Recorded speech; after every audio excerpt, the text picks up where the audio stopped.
নমস্কার, আজকে আমি আপনাদের দেখাবো টেনর ব্যাঞ্জো বানানোর কমপ্লিট ভিডিও, যেটা আগের ভিডিওতে আমি শুধু অর্ধেকটাই দেখানো হয়েছিল এবং যে পদক্ষেপ এবং যে কিছু ম্যাটেরিয়ালস আমি অ্যাড করেছি, যে ম্যাটেরিয়াল দ্বারা এটাকে আমি বানিয়েছি, কমপ্লিট করেছি, চলুন দেখে নিই তার পদক্ষেপ এবং ম্যাটেরিয়ালসগুলো।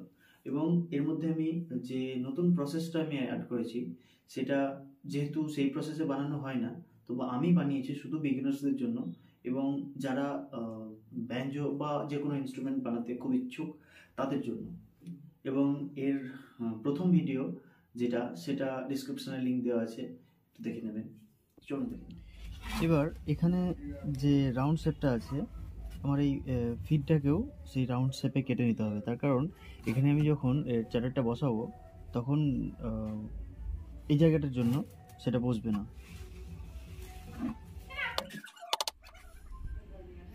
এখানে একটা 2.5 সেন্টিমিটারের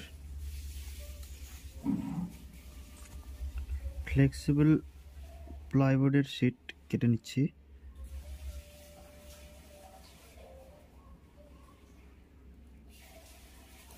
এটা ঠিক রাউন্ডে একটু হাইটভাবে বসবে, সেই জন্য।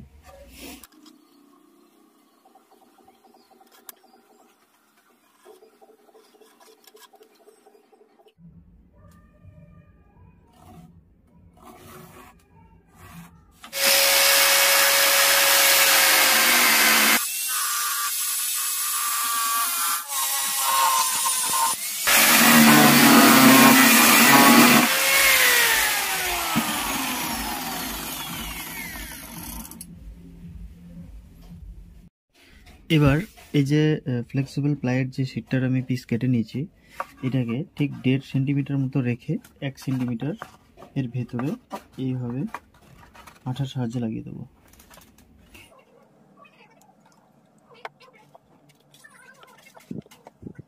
এবার এটাকে মাপ মতো কেটে নেবো এখানে।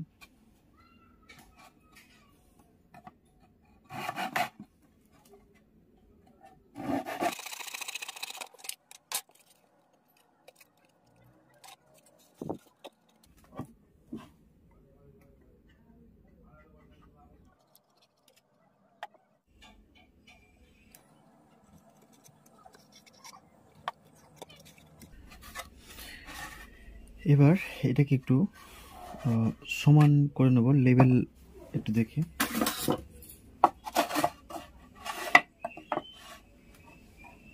এখানে যেটা দেখা যাচ্ছে যে এর যে লেভেলটা ফিডের দিক থেকে একটু উঁচু হয়ে আছে। ঠিক আমার যদি এভাবে স্কেলটা যায় তাহলে ঠিক এরকম হয়ে যাচ্ছে। তো এর জন্য এই দিকটাকে একটু ঘষে নেব।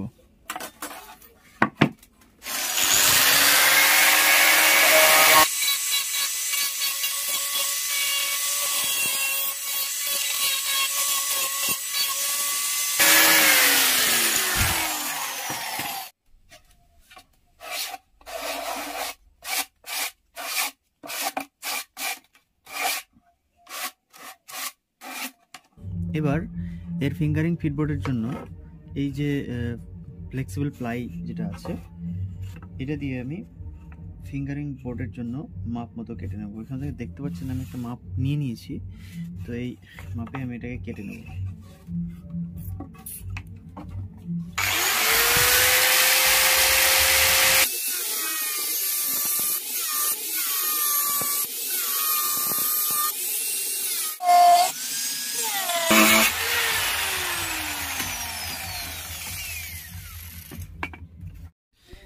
এবার এটা কাটা হয়ে গেছে, এখানে এটাকে মাপ মতো লাগিয়ে নেব।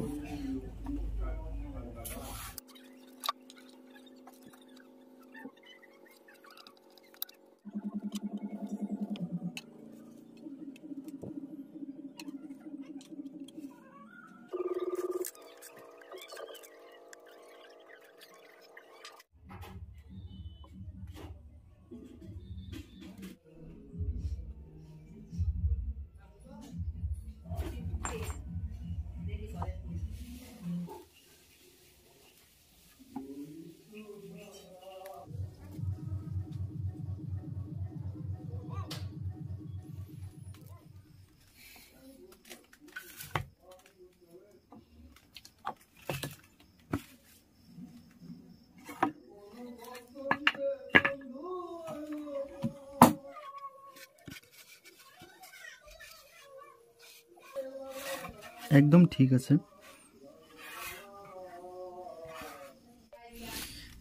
এবার এর যে সাইজটা হবে, এটা যেহেতু আমি 20 ইঞ্চি মাপে করেছিলাম, তো এখানে দেখে নেবো যে ঠিক 20 ইঞ্চি আছে কিনা। তো এখানে দেখা যাচ্ছে যে 22 ইঞ্চি। তো এখানে যে 22 ইঞ্চি দেখা যাচ্ছে, এখান থেকে আমি যদি এখানে 2 ইঞ্চি ব্রিজের জন্য কমিয়ে দিই, তাহলে এখানে হবে 20 ইঞ্চি। তো আমার সাইজটা একদম ঠিকই আছে। তো আমি 20 ইঞ্চির মাপে এখানে কেটে নেব।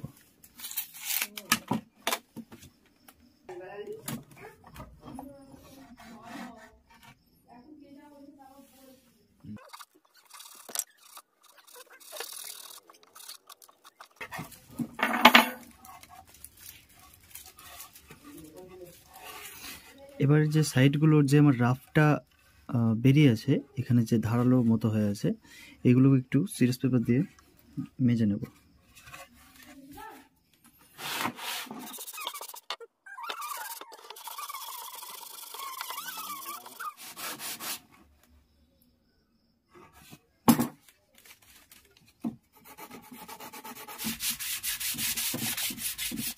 এবারে লেভেলটা চেক করব যে এটা ঠিক সমান আছে কিনা।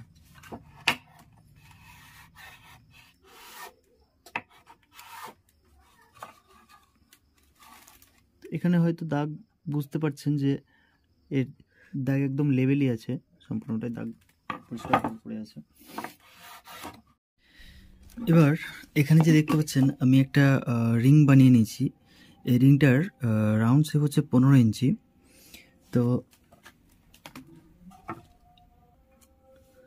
এই যে এর যে রাউন্ড একদম সেম সেম মাপ দেখতে পাচ্ছেন, এটা এর যে চ্যারেটটা হবে, সেই চ্যারেটটা এখানে বসিয়ে নেব এর মধ্যে। তো চ্যাটারের মাপে এটা যেটা দেখছেন, এটা হচ্ছে একটা ফিল্ম। এটা ইলেকট্রিক কাজের জন্য ফ্যানের যে কয়েল হয় সেই বাইন্ডিংয়ের কাজে লাগে, শুধু ফ্যান নয়, কয়েল বাইন্ডিংয়ের কাজে লাগে। তো এখন এটা দিয়ে আমি এর চ্যাটারটা তৈরি করব। যদিও এই কাজের জন্য এই ফিল্ম ব্যবহার হয় না, তবুও আমি এখানে একটা এক্সপেরিমেন্ট করছি। যদি হয়ে থাকে তাহলে কম খরচের মধ্যে কাজটা আমি কমপ্লিট করতে পারবো। চলুন এটা ফিটিং করে নিই। তো এটাকে আমি 1 ইঞ্চি অন্তর অন্তর কেটে নিয়েছি, ঠিক যেরকম দেখতে পাচ্ছেন। এবার এটাকে এইভাবে আঠার সাহায্যে লাগিয়ে নেব।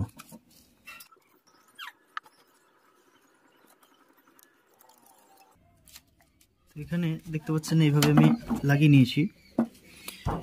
এবার এটাকে ফিটিং করে দেখবো যে এর মধ্যে ঠিকভাবে ফিট হচ্ছে কিনা।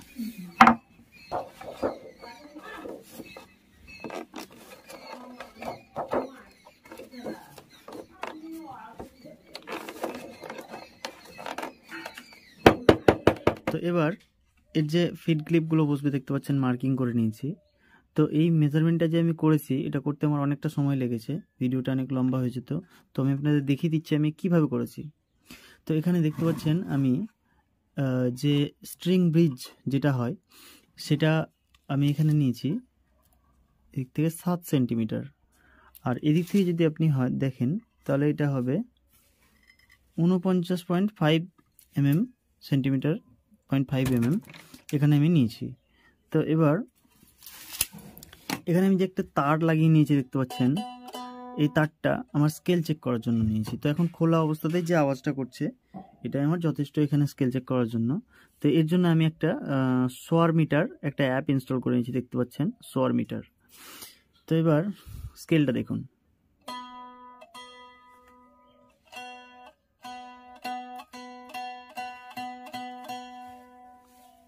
এখানে যে স্কেলটা দেখতে পাচ্ছেন যে মাঝামাঝিতে আছে, তো স্কেলটার আমি একটু টানঢিল করার জন্য যে কির কাজটা করে, সেটা আমি এখানে একটা আপাতত কাট পিস লাগিয়ে নিয়েছি। এটা দিয়ে তারটাকে আমি টান করে নেব একটু।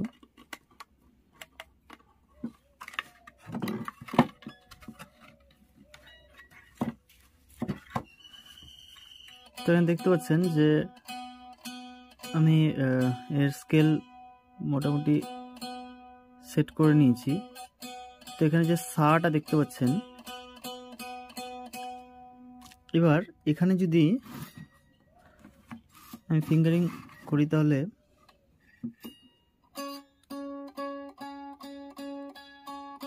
দেখুন রে,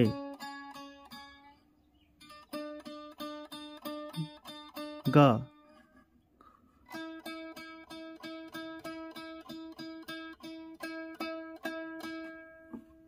ফ্রিকোয়েন্সিটা কম আসছে।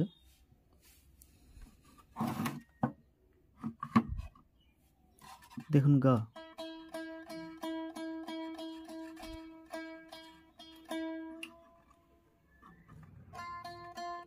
মা,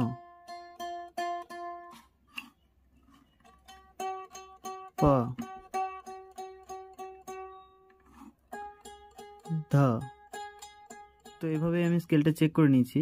তো এখন এর যে ফিড ক্লিপগুলো বসাবো তার কাজটা শুরু করবো। তো চলুন দেখে নিই কীভাবে সেট করা যায়।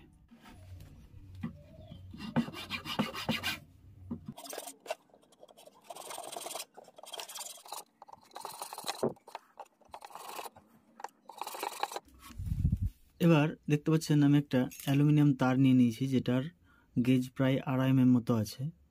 তো এই তারটাকে এই যে ফিড ক্লিপ যেগুলো হবে এই সাইজ মতো কেটে নেবো কিছু।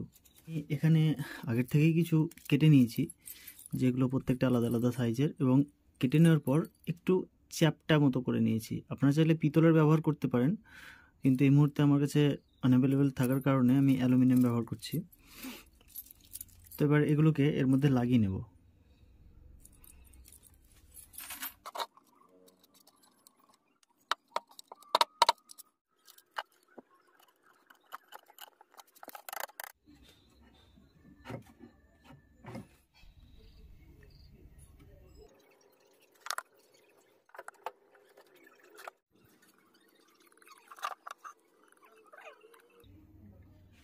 এবার এর যে উপরের যে উঁচু নিচু ভাবটা আছে সেটাকে একটু ঘষে নিতে হবে। তো তার জন্য আমি এখানে যেটা সব থেকে মিহি একটা সিরিজ পেপার হয়, যেটা পট্টি ঘষার কাজে ব্যবহার হয়, সেটাকে ব্যবহার করছি।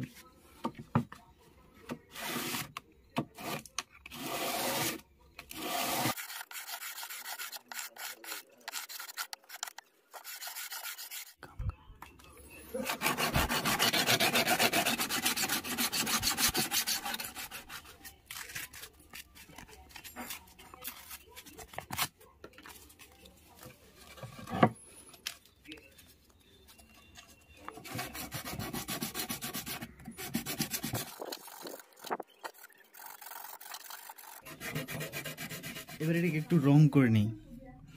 তো রং আমি এর জন্য নিয়েছি ব্ল্যাক কালার, যেটা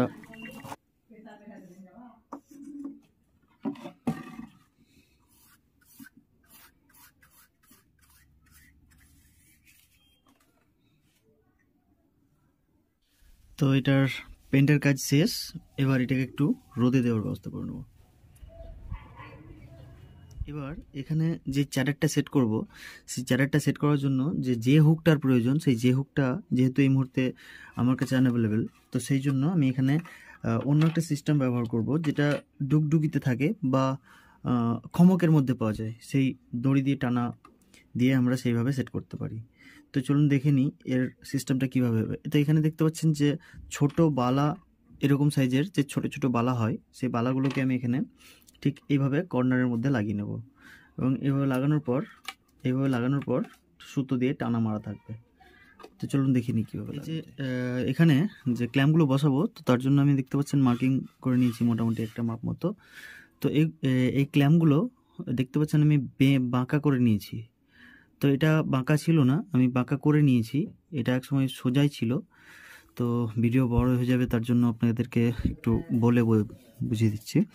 তো এইভাবে আমরা এখানে বসিয়ে নেব, তারপর বালাগুলো বসাবো।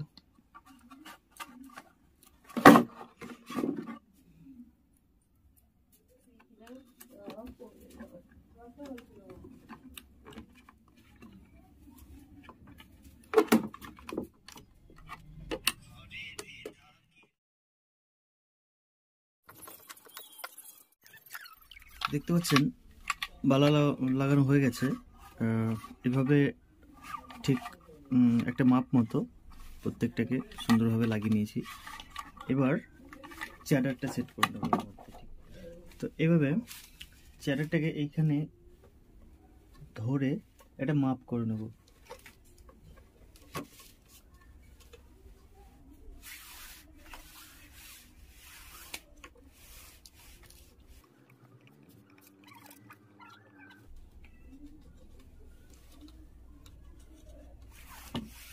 এবার এই যে মার্কিংগুলো করে নিয়েছি, ঠিক এদিক থেকে এদিকে একটা ফুটো করে নেব যাতে আমি সুতোটা পাস করতে পারি।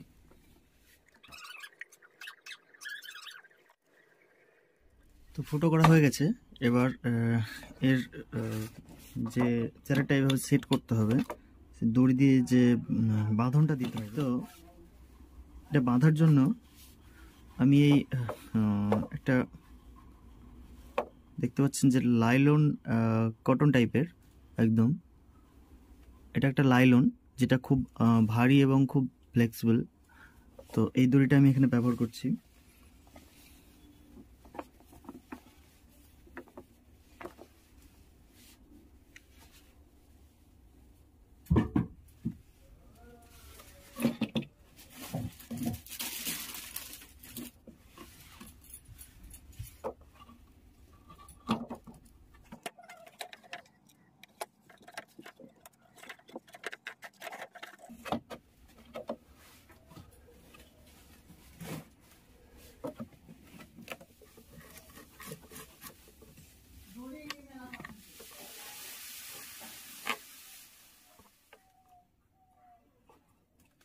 এবার এখানে আমি যে তার লাগানোর জন্য স্ট্রিং হোল্ডারটা ব্যবহার করছি, এটা দোতারার ব্যবহার করা হয়।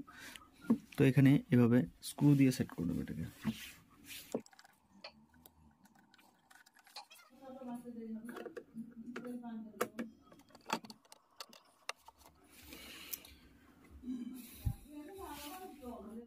এবার সবথেকে গুরুত্বপূর্ণ কাজ যেটা, এখানে যে কিগুলো বসাতে হবে সেগুলো একটা আন্দাজ মতো ফুটো করে নেব।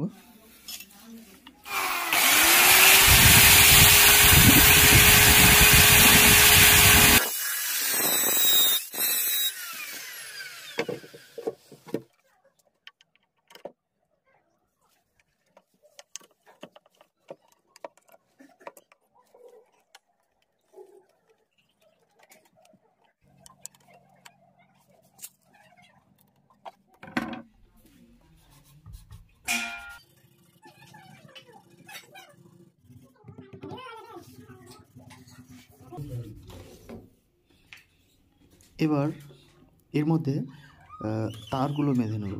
তো এখানে আমি যে তারগুলো ব্যবহার করছি, এই তারগুলো কিন্তু দোতারার তার, যেগুলো দোতারায় ব্যবহার করা হয়, সে 1 2 3 4 সেই দোতারার তারই আমি এখানে ব্যবহার করছি। শুধু একটা তার যেটা দেখতে পাচ্ছেন শেষের তারটা, যেটা আমি গিটারের 3 নম্বর তারটাকে ব্যবহার করছি। তবে আপনারা চাইলে টেনর ব্যাঞ্জোর তার ব্যবহার করতে পারেন, তাতে কোনো অসুবিধা নেই। যেহেতু আমি দোতারার তারে এবং গিটারের তার দিয়ে একটু এক্সপেরিমেন্ট করে দেখছিলাম যে হচ্ছে কি না।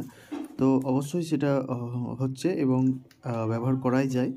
তো আপনারা চাইলে ব্যাঞ্জোর তার ব্যবহার করতে পারেন, যদিও কোনো তফাৎ সেরকম হয় না। String bridge.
এবার এটা যেহেতু বাজানোর জন্য সম্পূর্ণভাবে তৈরি, তো এবার এটাকে একটু টিউনিং করে নেব।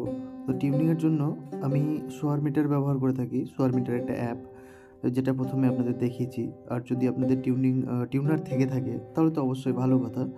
তো আমার যেহেতু একটা শুনে টিউনিং করা অভ্যাস হয়ে গেছে, তো এইভাবেই আমি টিউনিংটা করে নিচ্ছি। আর এখানে যেহেতু আমি চ্যাডারের বদলে একটা ফিল্ম ব্যবহার করেছি, শুধু এটা দেখার জন্য যে এর সাউন্ড কোয়ালিটিটা ঠিক একরকম আসে কিনা। তো চলুন দেখা যাক এর সাউন্ড কোয়ালিটিটা কীরকম আসে।